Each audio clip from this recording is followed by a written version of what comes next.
Let's Go Washington may break a record with this one. More than 242,000 Washington voters have signed petitions for the initiative that hopes to repeal the state's new income tax. LGW, again, the political committee behind the initiative, which is IP 26 645, announced late Tuesday that 242,699 people have signed petitions through the third week of signature gathering. Now, they hope to secure more than 400,000 voter signatures by July 2nd. That's the deadline to turn those into the Secretary of State. And that's to account for duplicate signatures, people that aren't actually registered voters or make a mistake on the petition and those get tossed out.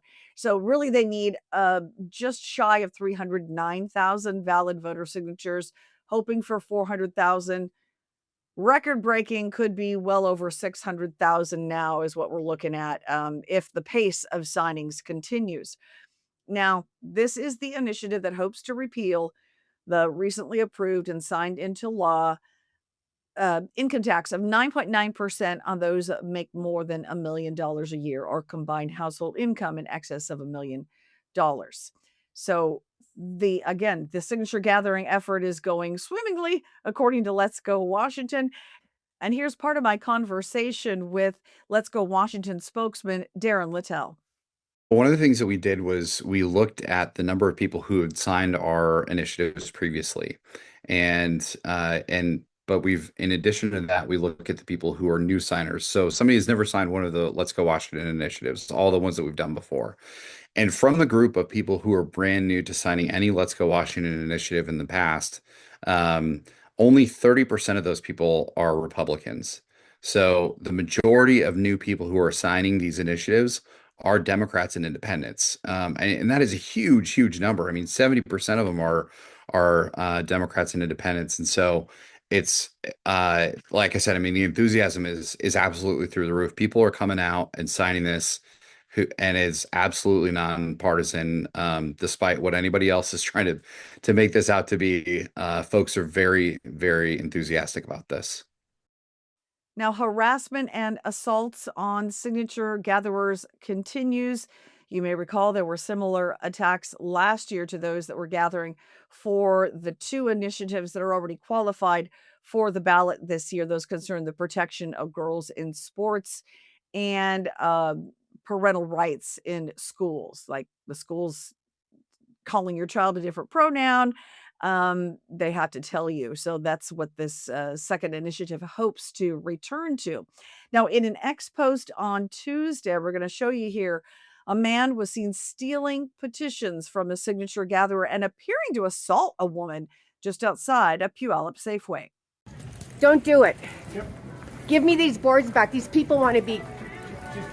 These people illegally. And we have no. So do you want these or do you want me to take them? You cannot take those. What are you doing? Call the police. How about no?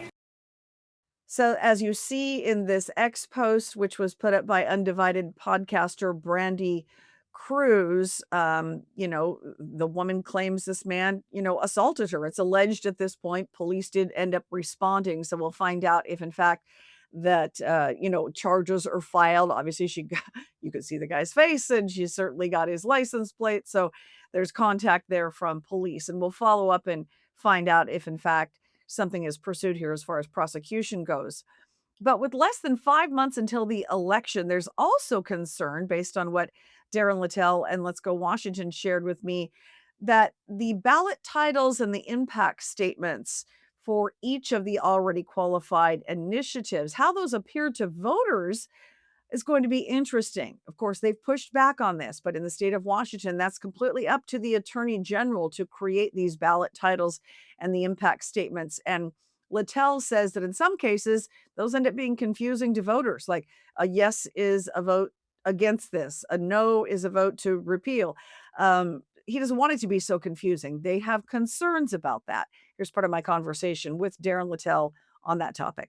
We're on pace to shatter records here, and that's what we're going for. And the enthusiasm on this is just something I've never seen before. I've been working in politics for over 20 years, and people are so They're very fired up about this. The enthusiasm is through the roof, and we're just happy that people are able to make their voice heard.